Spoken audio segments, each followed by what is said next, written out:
Éco 40, l'actualité économique en 40 minutes.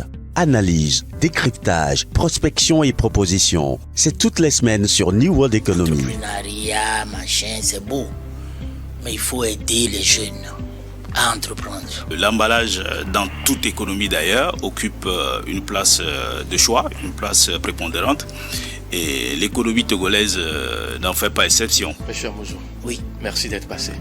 Merci à On vous. va y aussi. revenir. Chaque semaine, Mathieu Gaillet et ses invités passent à la loupe tout sujet ayant trait à l'économie et au développement sur votre antenne. Opérateurs économiques et décideurs du monde économique, Éco 40, c'est pour vous. Éco 40, c'est sur le bouquet New World TV numéro 2810.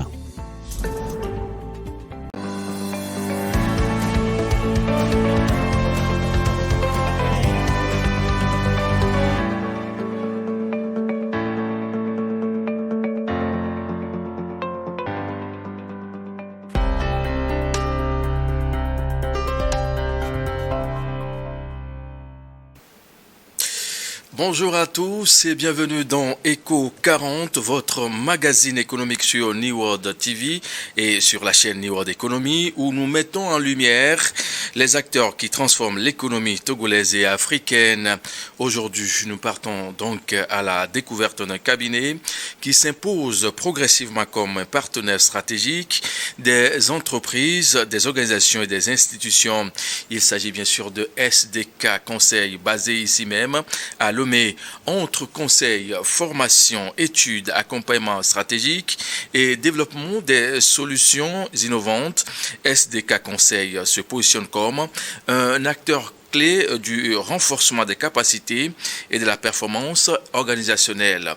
Pour en parler, nous recevons Obi Chamsi. Elle est bien sûr la présidente de SDK Conseil. Merci d'être avec nous dans Éco 40 Obi. Bonjour. Bonjour, monsieur. Comment est-ce que vous allez? Ça va. Alors, quand on parle de SDK Conseil, pour ceux qui nous choisissent actuellement, à quoi peut-on faire allusion? Formation, mentorat, coaching. Donc, c'est un cabinet qui est dans l'accompagnement. Quelle est sa mission? La mission principale, si je peux dire ainsi, c'est d'accompagner en fait les individus et les organisations dans leur développement, Oui. en les outillant, Oui. Et avec des stratégies également et pour leur croissance. Pour la croissance, Voilà. leur développement Ouais, dans donc tout son ensemble croissance personnelle, croissance professionnelle et le développement organisationnel. des entreprises. Voilà, des entreprises. C'est bien. Alors, les valeurs fondamentales que vous défendez, bien sûr, qui guident bien sûr ce cabinet aujourd'hui dans ses activités sont lesquelles? Oui, je suis coach éthique, donc... Oui. Alors, quand on dit coach éthique, on va faire simple. Hein. Voilà. Pour ceux qui nous choisissent, on se pose la question. Coach éthique, d'abord, c'est quoi? Oui, c'est une particularité et par rapport à tout ce qui se passe aujourd'hui. Donc, ça va de soi d'être honnête sur toute la ligne, Oui. le respect, la bienveillance et tout ce qui va avec. Donc, l'honnêteté vraiment au cœur de cet accompagnement-là. Alors, donc, je reviens pour dire les valeurs du cabinet SDK Conseil, c'est donc l'éthique, Oui. éthique et intégrité, donc l'honnêteté. Et il y a la bienveillance, le respect, la bienveillance, Oui. et l'excellence et le professionnalisme. Et d'ailleurs, le slogan de SDK Conseil, c'est votre passion, notre excellence. Voilà, donc il y a la confidentialité. La confidentialité, l'innovation et l'adaptabilité. Je suis coach agile. Oui. Donc, coach agile et coach éthique, coach agile. Donc, pour dire rapidement, on doit s'adapter aux évolutions sociétales. Donc, voici à peu près les valeurs que nous prônons. Parfait. Comment le cabinet SDK Conseil est-il né? Oui, le cabinet SDK Conseil, c'est vrai qu'au départ, j'étais donc chef d'entreprise, sinon je suis encore. Alors, j'avais, ou du moins, la passion de servir, Oui. de servir avec excellence. Donc, je peux être là, on me demande des services, j'aime vraiment le faire et avec excellence. Et à un moment donné, je suis partie me faire former pour ne serait-ce que mieux gérer mon entreprise. Se Donc, faire former carrément. Ouais, se faire former pour Vous n'êtes gérer. pas satisfait même de vous-même vos prestations ou comment? Non, pas. Là, c'est avant le cabinet, avant Oui. que le cabinet s'ouvre. Donc, Oui. j'étais directrice d'une entreprise que j'ai créée, Ok. qui est dans les accessoires de mode et tout ça. Donc, pour avoir une équipe performante, pour avoir une entreprise performante, je suis partie me faire former, ne serait-ce que pour gérer mes collaborateurs, en fait, pour avoir le meilleur C'est de important. mes collaborateurs. Ensuite, j'ai constaté les défis qui incombent nos entreprises, surtout les PME, les défis avec les collaborateurs. Et là, j'ai continué avec les formations. Je suis partie m'outiller. Oui. Et donc, il y a défi, il y a compétence qui est là, il y a la passion qui est là, servie avec excellence. Donc, j'ai dit, bon, pourquoi ne pas en faire un second métier et qui est devenu aujourd'hui le principal. Donc, c'est là où j'ai créé le cabinet pour mieux servir. Donc, créer pour vraiment faire face. C'est-à-dire que quand vous n'avez pas formalisé, ce n'est pas exactement Oui. ça. Donc, vous le faites, mais ce n'est pas ça. Vous n'allez pas grandir, vous n'allez pas exceller. Donc, pour mieux faire les choses, autant créer, formaliser et s'outiller donc en formation. Formation des formateurs, formation des consultants et avoir la certification en coaching. Et c'est là où j'ai créé officiellement le cabinet. Justement. Voilà, pour mieux servir les gens. Justement. Quels sont vos grands domaines d'intervention, d'action aujourd'hui? Oui, les grands domaines, donc je dirais, il y a le leadership, donc le leadership et le développement managérial, l'innovation et donc l'innovation, la créativité. Oui. Il y a aussi le coaching individuel et collectif, la performance, le développement des compétences en entreprise. Et voici un peu ce qui est au cœur de nos activités. Donc la performance et le développement des compétences. Je reviens encore pour dire croissance personnelle, croissance professionnelle et le développement organisationnel. Voilà. On va s'intéresser bien sûr aux services, expertise et bien sûr les solutions que vous proposez, c'est là lors bien sûr de vos prestations. Oui. Alors SDK Conseil est souvent présenté comme un cabinet multisectoriel. Vous confirmez d'abord? Oui, bien sûr. Avec tout ce que j'ai comme compétences, parcours, Oui. ça va de soi quand même que ça soit multi, parce que par défaut, je suis gestionnaire de projet aussi. Donc, alors, nous avons donc par défaut formation, mentorat, coaching et la consultance. Et nous avons également le département gestion des projets et les audits stratégiques. Et nous le faisons. Bon, vous savez, quand vous allez en entreprise aujourd'hui, vous n'allez pas aller et puis voir juste un problème, le régler, tout est lié. Donc, j'ai préféré quand même faire appel à des experts. Et donc, on forme en réalité une équipe. Donc, vous avez dans l'équipe les managers, les community managers, les experts comptables. Donc, quand on débarque dans une entreprise, c'est vraiment pour voir tout ce qui est dans l'entreprise. Donc, voilà un peu les secteurs. Donc, les études de marché, par exemple, on nous consulte. Donc, nous faisons également les études. Vous faites tout ça là? Ouais. Avec une équipe donc Oui, avec qui une équipe, travaille bien sûr. d'arrache-pied. Oui, bien sûr, avec une équipe. Il y a une équipe permanente et il y a une équipe externe. Oui. Et donc, par exemple, l'expert comptable n'est pas forcément dans l'entreprise, mais est partenaire. Donc, quand nous avons des projets, donc tous ceux qui sont externes, on fait la planification et puis on intervient. Parfait, Voilà tout ça là, c'est très beau. Vous me permettez de vous poser cette question. Il y a toute une pléthore, bien sûr, de cabinets aujourd'hui qui interviennent bien sûr dans le domaine. Qu'est-ce qui fait, vous, votre spécificité? Oui, bon, je suis coach au Vichamsi. Oui. Donc, et je ne crois pas qu'il y ait deux au Vichamsi dans le monde, même si parfois des gens se ressemblent, pour dire chacun avec sa particularité, sa signature et ses spécificités. Donc, le cabinet a une particularité, à savoir l'équipe dont je viens de parler. Oui. Donc, c'est toute une composition. C'est comme quand vous prenez une entreprise avec l'organigramme. Donc, dans l'équipe, il y a tout ce qui concerne chaque département de l'entreprise. Donc, quand nous on débarque, c'est pour assainir. Et notre particularité, c'est surtout au niveau des résultats. Nous avons toujours des résultats. Et Obi Chamsi, c'est un long parcours. Obi Chamsi, c'est avoir été entrepreneur, avoir travaillé 8 ans et demi dans l'administration fiscale et retourner dans le privé en tant qu'employé, revenir en tant que chef d'entreprise. Et vraiment, c'est tout un parcours. Étant coach, formatrice, consultante, tout ce, et sans compter ce que j'ai comme expérience dans la vie pratique.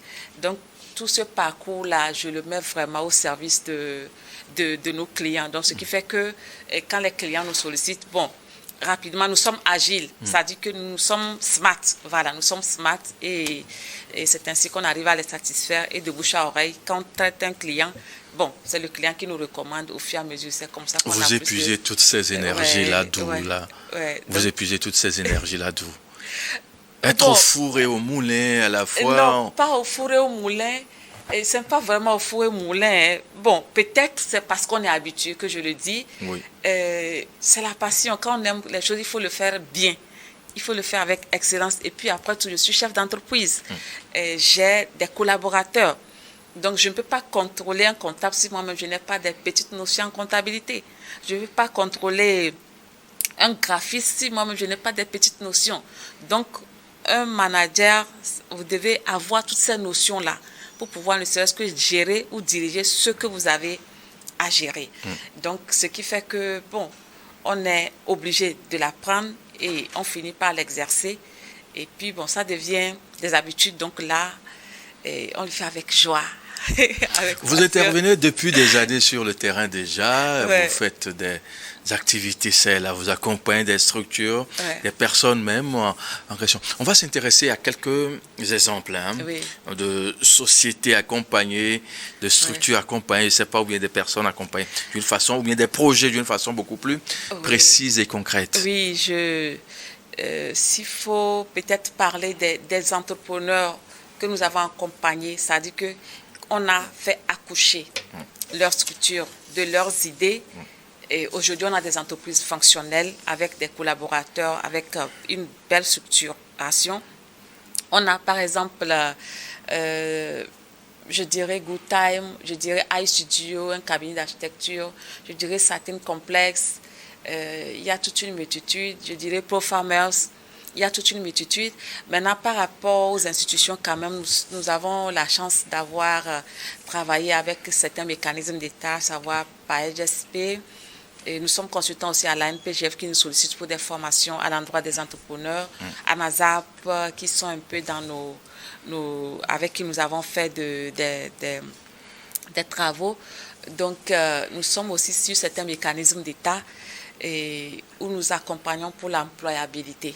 Voilà, donc nous faisons des formations ici à Kara et pour permettre aux gens d'avoir le déclic de se lever, de quitter complètement le chômage. Hors Togo, voilà, vous avez été une fois sollicité déjà? Oui, il y a le Bénin et la Côte d'Ivoire pour le moment. Et la Côte d'Ivoire. Oui, le Bénin et la Côte d'Ivoire. Oui. Parfait. Le Bénin et la Côte d'Ivoire. On va s'intéresser à des formations. Vous les donnez également chez vous? Bien sûr, nous faisons des formations certifiantes? Bien sûr, avec mon cabinet travaille en partenariat avec le cabinet coaching éthique d'Abidjan, de M. Jean-François. Donc, nous faisons des formations. Nous formons des coachs éthiques. À part ça, nous faisons de la formation des formateurs et des consultants. Et nous avons aussi des formations en bonne et due forme. Une formation qu'on dit formation en entrepreneuriat. Pas de 2 jours, pas de 3 heures. Souvent, tout le monde devient entrepreneur. Vraiment, on va au niveau de CFE, on ouvre. Oui, et puis vous allez suivre une formation, parcours de 3 mois, parcours de 6 mois et même parcours de 1 an. Et parcours de 1 an avec suivi intégré. Voilà un peu. Donc, nous avons des formations comme la posture managériale et que nous faisons avec des suivis des certificats. Donc, voilà un peu. C'est bien. Et le cabinet est basé à Lomé ou à l'intérieur du pays? Le cabinet est basé à Lomé. Concrètement, dans quelle zone? Dans la zone de Deux-Lions, à 30 mètres de la pharmacie Notre-Dame-de-l'Aude. Oui. Et nous avons, je ne dirais pas que le cabinet est installé à l'intérieur du pays, mais nous avons des représentants qui font ne serait-ce que la prospection. Voilà. Et donc, quand il y a peut-être des ententes ou des négociations qui ont abouti, donc on va intervenir. Et tout comme je dirais au Bénin, tout comme je dirais aussi en Côte d'Ivoire, pour le moment, des représentants pour ne serait-ce que étudier les opportunités. Parfait. Voilà. Pour vous qui nous choisissez pour vous informer, vous posez la question sur l'emplacement précis, bien sûr, du cabinet. C'est à une trentaine de mètres de la pharmacie Notre-Dame de Lourdes, ouais. un peu avant de Lyon. Voilà. Voilà. De Lyon, nous sommes à Goué, Ouais, dans la capitale togolaise, un peu à la sortie nord-ouest, si je ne me trompe, de Lomé, la capitale togolaise. Alors, on va s'intéresser à l'impact économique, rôle dans le développement aujourd'hui. Tout ça là est beau. Est-ce que ça a un impact économique et également sur le plan de développement? On en pose mille et une questions aujourd'hui. Quel est donc l'impact concret de votre cabinet sur le tissu économique togolais aujourd'hui? Merci. Vous travaillez, mais... C'est vrai que je venais de citer certaines structures tout à l'heure. Donc, ça veut dire que c'est de l'idée à l'action. Aujourd'hui, cette structure existe. Cette structure emploie. Donc, on a quand même renforcé la capacité. On a quand même amélioré les compétences des cadres, des employés, des entrepreneurs, afin de pouvoir mener une bonne gestion, une gestion efficace, pertinente. Et c'est ça qui détermine la pérennité des entreprises. Et qui dit pérennité, c'est qu'il y a employabilité. Et qui dit employabilité, c'est que le taux de chômage va diminuer. Et donc, directement ou indirectement, cela veut dire que le niveau de vie des gens va être amélioré. Et c'est dans ça que nous sommes. L'impact, le dernier événement qui a vraiment ébloui les autorités que j'avais pris soin d'inviter, c'est nous avons analysé ayant travaillé, ou du moins travaillant sur la thématique de l'employabilité, travaillant sur le thème chômage par rapport à également mon passé, et j'ai trouvé un concept, j'ai jugé bon qu'il fallait l'implémenter, et aujourd'hui je suis fière d'en parler. C'est quoi ce concept-là? C'est le concept kidpreneur. Kidpreneur, ça veut dire quoi? C'est pour les enfants, ça? C'est pour les enfants. Ah oui. Voilà. J'accompagne donc les entrepreneurs donc particuliers, mais ce que j'ai remarqué, c'est qu'il y a un réel problème. Et quand j'approfondis mes recherches, c'est que ce problème est un peu lié à notre système éducatif. Alors, allons-nous attendre que le système éducatif soit changé avant qu'on ne puisse ne serait-ce que régler certains problèmes, surtout le problème de chômage? Non. Malgré tous les efforts que j'ai essayés, et je n'ai pas eu gain de cause par rapport à ceux vers qui je suis allée, alors j'ai dit autant moi-même créer. Et donc j'ai commencé par l'expérimenter il y a 7 ans officieusement et 4 ans officiellement, où on prend des enfants dans les temps de pause, les congés, tout ça, les vacances, qu'on essaie d'inculquer des notions dès le bas âge. Vous savez que c'est très très difficile d'éduquer un adulte. Ouais. Très très difficile. Ouais. Non, donc, c'est déjà nos priorités sont ailleurs. Hein. Donc autant commencer tout au début. Ouais. Et c'est ce qu'on remarque dans les pays anglophones. Donc que les enfants commencent par s'imprégner de ces notions entrepreneuriales, de ces notions, pas forcément qu'ils vont devenir des entrepreneurs, mais développer en eux les soft skills, pour qu'ils puissent, même s'ils vont être employés, qu'ils soient des vrais employés, des employés qualifiés, ou peut-être entreprendre, mais en bonne et due forme. Donc, on aide ces enfants à créer des activités parallèlement en allant à l'école. On leur enseigne tout ça. Et cette année, c'était la première foire des kidpreneurs. Donc, les autorités étaient là. Et ils sont venus, ils ont vu pour la remise des attestations. Et ils sont partis dans les stands, ils ont vu les enfants qui étaient en train vraiment de défendre leur cause avec leurs produits. Et je pense qu'aujourd'hui, on a des kidpreneurs qui ont créé de l'emploi, qui vont à l'école, mais qui emploient des demandeurs d'emploi qui sont à la maison. Ça veut dire qu'un enfant qui va à l'école, mais qui a employé des chômeurs. Peut-être son grand frère qui a déjà la licence. Qui a déjà la licence. Voilà un peu ce que ça... Et ce projet-là, vraiment, je suis fière de ça. Et je dirais que c'est l'impact est vraiment... Donc, l'idéal pour moi, c'est qu'un jour, qu'on essaie de changer ou du moins d'améliorer notre système éducatif. Je suis rassurée que petit à petit, ça va venir. Donc, voilà un peu l'impact que je peux dire qu'on a sur... l'économie togolaise. Donc forcément, on a une transformation au niveau local et puis ainsi de suite.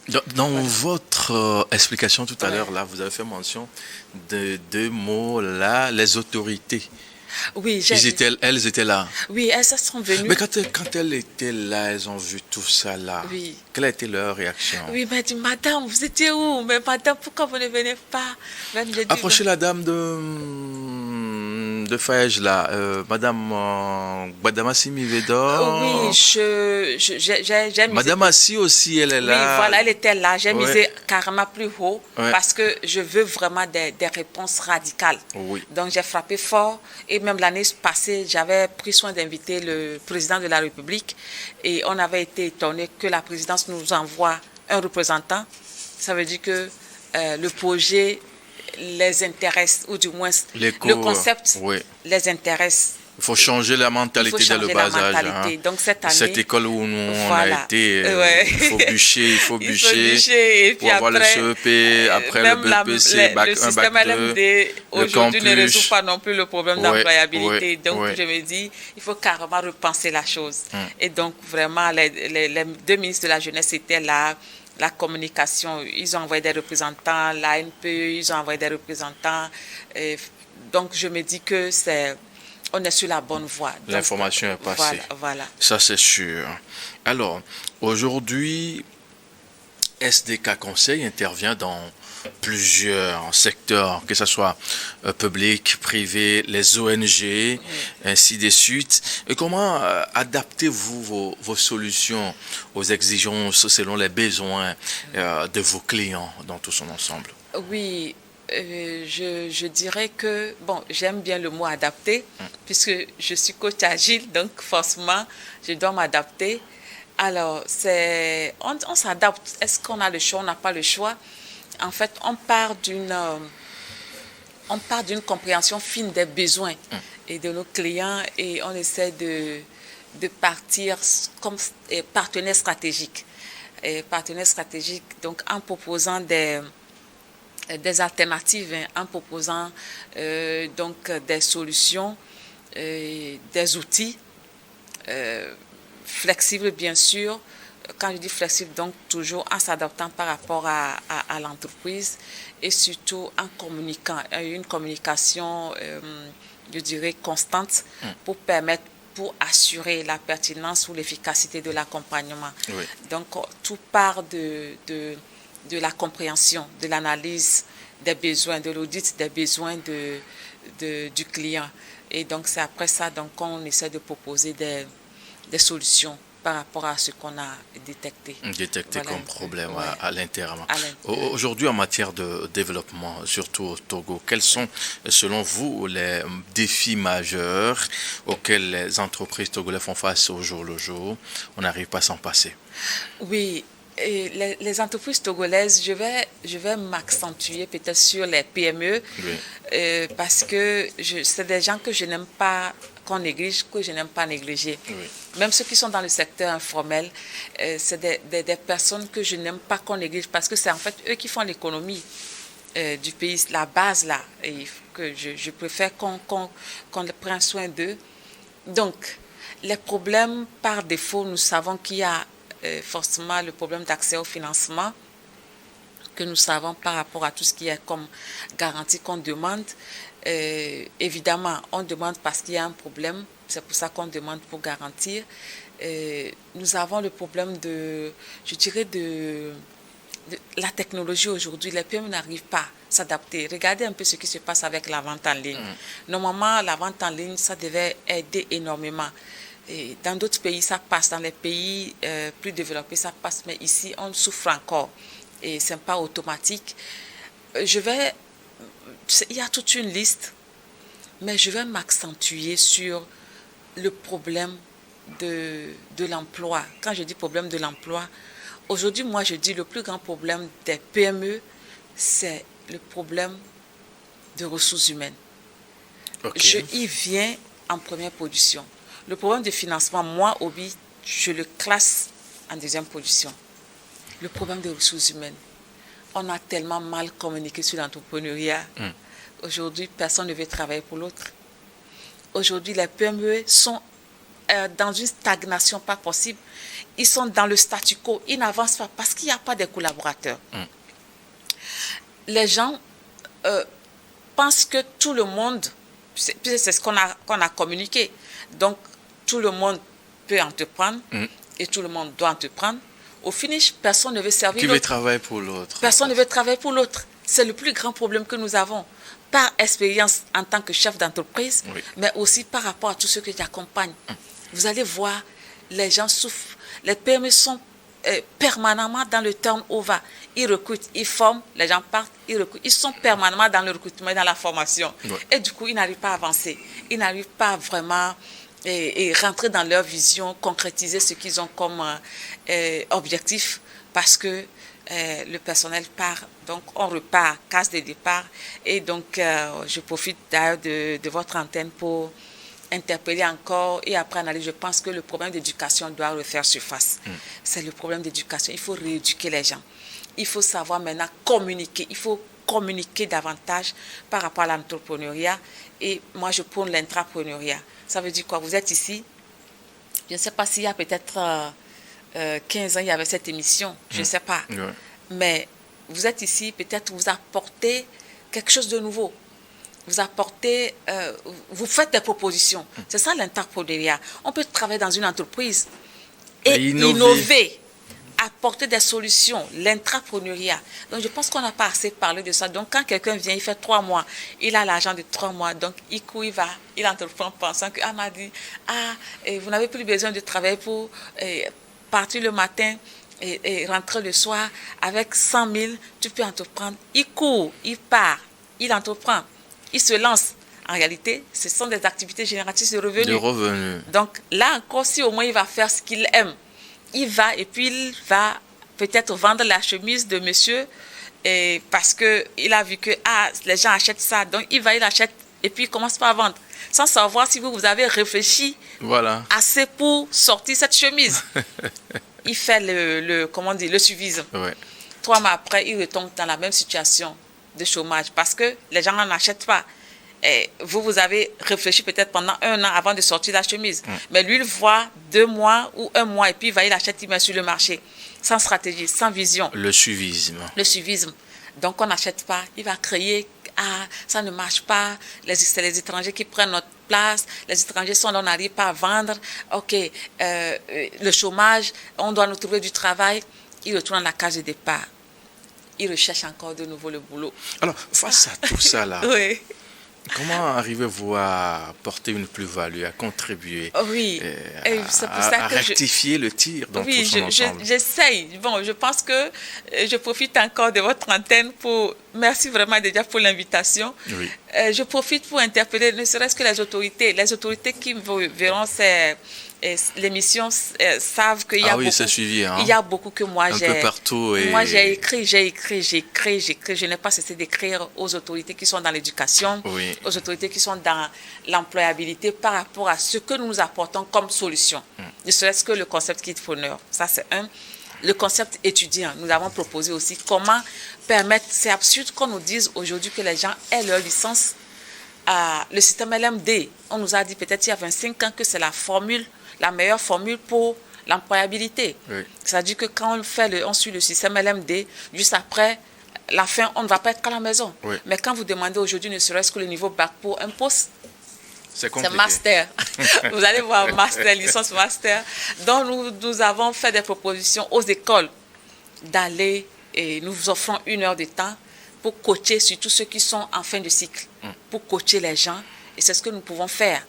Moi, je vais parfois dans les quartiers sensibiliser avec le mégaphone. Ce n'est pas l'État, pas mes propres moyens. Je vais sensibiliser pour que les gens prennent conscience. C'est juste la prise de conscience.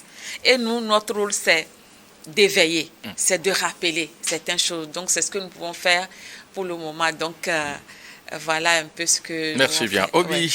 merci beaucoup. On va parler innovation, digitalisation et vision d'avenir. Ouais. Très souvent, on en parle, les ventes en ligne, c'est là, la digitalisation, bien sûr, du service. Parlons innovation, quelle solution ou approche technologique SDK développe-t-il aujourd'hui? Oui, des cas conseils, je dirais quand même, par exemple, pour les sessions à distance. Les sessions à distance, nous utilisons le Microsoft Teams. Oui. Nous avons Zoom également que nous utilisons. Nous avons quand même un site web. Et à part cela, nous sommes quand même en train d'expérimenter certaines plateformes, ne serait-ce que pour permettre aux gens d'avoir accès à nos modules de formation Oui. et avoir des feedbacks et avoir des exercices qui peuvent réellement exécuter sur cette plateforme-là. Donc, nous sommes en phase d'expérimentation. Donc, à part ça, c'est les autres canaux, Telegram, WhatsApp. Donc, je dirais que nous sommes toujours... Au point, hein. ouais, nous sommes en train d'aller. Ouais, Nous allons à la quelque mode, part vous et au suivez fur et à le- mesure. Vous suivez le rythme. Nous suivons le rythme, voilà. C'est bien. Alors aujourd'hui, le digital transforme le mode de fonctionnement, bien sûr, des organisations, des entreprises, des structures, ça et là. Comment accompagnez-vous vos clients dans cette transition qu'on connaît aujourd'hui de part et d'autre? Oui, c'est vrai, la transition, elle n'est pas facile, surtout dans certaines structures où on a des collaborateurs qui sont vraiment dans les anciens paradigmes, c'est-à-dire qu'ils ont des difficultés à changer. Donc, nous, quand même, notre rôle, c'est de le faire. Donc, ça commence toujours par un diagnostic numérique. Oui. Et ensuite, nous allons proposer des solutions en tenant compte de ce que nous avons constaté et proposer donc la stratégie digitale. Et toujours avec l'équipe, comme je venais de vous dire au début, dans l'équipe, il y a chacun, les community managers, les concepteurs web. Et c'est comme ça que nous proposons. Et c'est comme ça que nous fonctionnons, nous procédons pour permettre aux gens de quitter. Et donc, des solutions, c'est toujours des solutions flexibles. Voilà, flexible pour permettre aux gens de comprendre que forcément, on doit quitter. Et sinon, vous ne suivez pas le rythme, vous allez forcément mourir. Donc, c'est un peu ça. L'année 2026, c'est encore quelques jours, une trentaine de jours si on ne s'y prépare pas maintenant, il y a ceci. Alors, vous, à votre niveau, qu'est-ce qui est en train d'être fait pour le compte de l'an 2026 qui se profile à l'horizon? Oui, 2026. Rendons grâce déjà pour L'année l'année 2025. Oui. Et vraiment, je rends grâce par rapport à tout ce qui s'est passé. Alors, je rends grâce également pour 2026 parce que je suis rassurée que Dieu va nous faire encore grâce. Et 2026, forcément, en tant que coach agile et étant la tête de ce cabinet, on ne peut être que proactif. Donc, il s'agira d'une démarche proactive, être à l'écoute bon, je dirais de l'environnement, de la société, pour pouvoir anticiper, voilà, anticiper sur les futurs besoins des clients. Oui. Donc, nous, on a quand même, comment on dit, amélioré, innover nos modules de formation par rapport à ce que nous avons encore constaté avec certains entrepreneurs que nous avons accompagnés. Et je suis rassurée que 2026 sera encore meilleur. Voilà ce que je peux Vous êtes déjà au Bénin et en Côte d'Ivoire. Vous ambitionnez également dans d'autres pays, être dans d'autres pays, à Oui. part ces deux pays-là? Nous sommes toujours en train d'analyser, Oui. d'étudier, voilà, les opportunités. Il faut toujours étudier les opportunités, mais quel que soit ce que je dise, je ne peux pas dire que nous n'avons pas forcément un représentant. C'est-à-dire qu'un correspondant qui puisse être peut-être à la longue ou peut-être fera partie du cabinet, c'est-à-dire que quelqu'un qui est là, qui analyse, qui étudie, qui détecte les opportunités. Et puis quand c'est bon, ok, on va et puis on fait les formations. Je ne vais pas trop les appeler des commerciaux, je préfère les appeler des représentants du cabinet SDK Conseil. Donc, des conseils, ouais. Vous en avez, des messages, des perspectives. Vous en avez plein. Quels conseils donnerez-vous aux jeunes qui actuellement sont en train de nous suivre, que ce soit au Togo, dans la sous-région et hors du continent? Oui, bon, je dirais vision claire. Il faut forcément une vision claire, être déterminé, et être passionné. Quand il n'y a pas tout ça, on ne peut pas vraiment être excellent. Donc la réussite est conditionnée par tout cela. Une vision claire, une détermination pas possible. Et puis cela s'accompagne aussi de l'action. Cela est conditionné par la passion.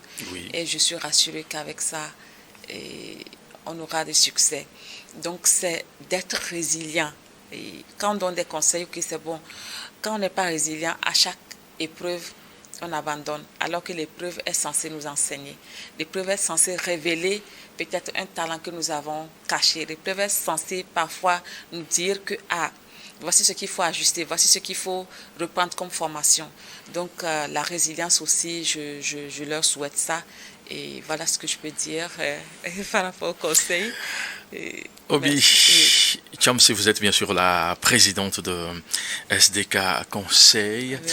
On tend vers la fin de l'émission, encore quelques 2-3 minutes et puis on se sépare sur ce plateau. Quel est ce message que vous aurez souhaité adresser à vos clients, partenaires et publics qui nous suivent actuellement?